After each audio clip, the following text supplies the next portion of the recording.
स्वाति ने इसी साल शहर के कॉलेज से पढ़ाई पूरी की है और अब उसके लिए जगह जगह से रिश्ते आने लगे हैं। स्वाति से ज़्यादा उसके रिश्तेदारों को उसकी शादी की चिंता है। इसीलिए जो भी स्वाति के घर आता वो किसी नए लड़के की खबर ज़रूर ले आता।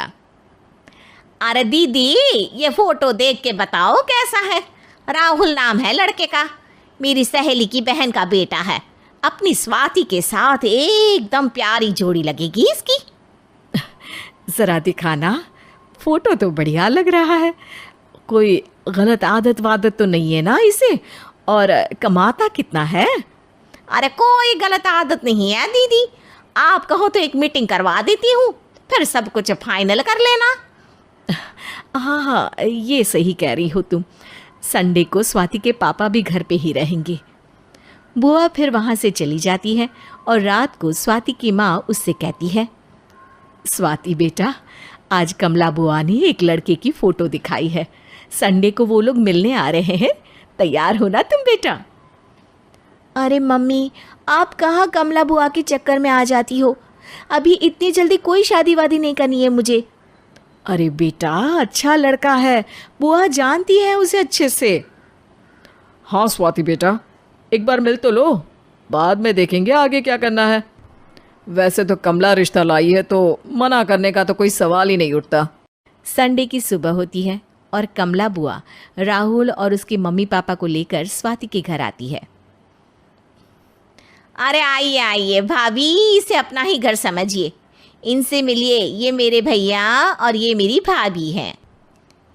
नमस्ते भाभी जी, ये है हमारा लड़का राहुल, सरकारी नौकरी की तैयारी कर रहा है ये। वैसे आपकी बेटी कहाँ है? अरे स्वाति बेटा, बाहर आ जाओ। वैसे कितनी पढ़ाई की है स्वाति ने? जी, पोस्ट ग्रेजुएट है हमारी बेटी साइंस में। ये सब तो ठीक है, पर घर संभालना जानती है या नहीं? हमें कौन सी इससे नौकरी करवानी है, नौकरी तो मेरा बेटा करेगा ही। पर मैंने इतनी पढ़ाई की है और आप चाहती हैं कि मैं घर पर ही बैठी रहूं? अरे स्वाति बेटा, ये बड़ों की बात में तुम कहाँ बोल पड़ी?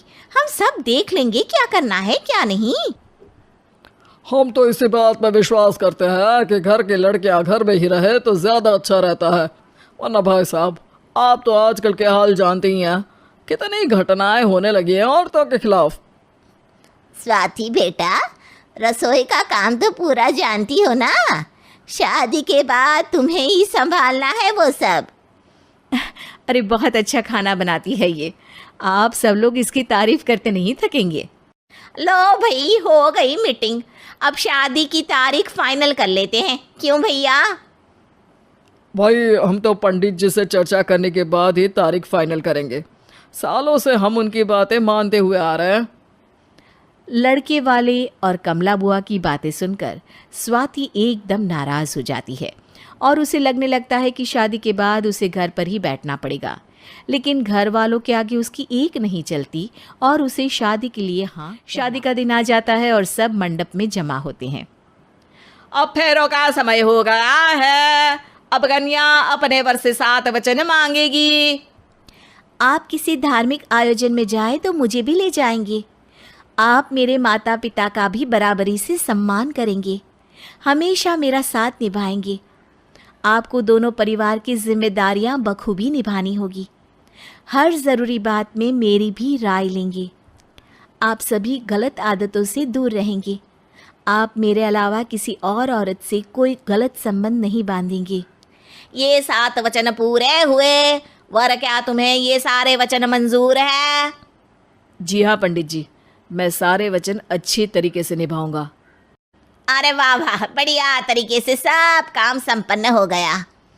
तो इसी के साथ विवाह संपन्न हुआ और आज से ये दोनों पति पत्नी हुए।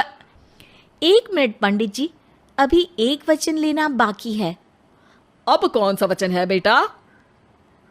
मैं अब हमेशा के लिए किसी दूसरे घर में जाने वाली हूँ, तो पति के अलावा मैं अपने सास ससुर से भी एक वचन लेना चाहूँगी। अब कहो बेटी। मैं ये चाहती हूँ कि मुझ पर किसी बात की कोई पाबंदी नहीं लगाई जाएगी। मुझे सब कुछ करने की आज़ादी होगी और मैं भी विश्वास दिलाती हूँ कि मैं एक अच्छी बहू बन के दिखाऊंगी। स्वाति की बात सुनकर उसके सास ससुर एकदम चौंक जाते हैं और कुछ बोल नहीं पाते कि उतने में कमला बुआ बोल पड़ती है। अरे बेटा, ये भी कोई कहने की बात है? रानी बन के रहोगी तुम तो। वचन देने से पहले सोच लीजिए, क्योंकि शास्त्रों में वचन ना निभाने वालों के लिए नरक से भी बदतर सजा लिखी है। स्वाति की चालाकी से वहां मौजूद सब लोग प्रभावित हो जाते हैं और लोगों में बदनामी ना हो जाए, इस कारण स्वाति के सास ससुर को उसे वचन देना पड़ता है। और कैसी अपशकुन वाली बातें कर रहे हैं आप पंडित जी? हमें मंजूर है बेटा तुम्हारी शर्त। स्वाति अपनी समझदारी से अपनी बात अपने ससुराल वालों से मनवा लेती है और खुशी खुशी राहुल से शादी कर लेती है। अब से हर शादी में मैं खुद 8 वचन दिलवाऊंगा। ओम मंगलम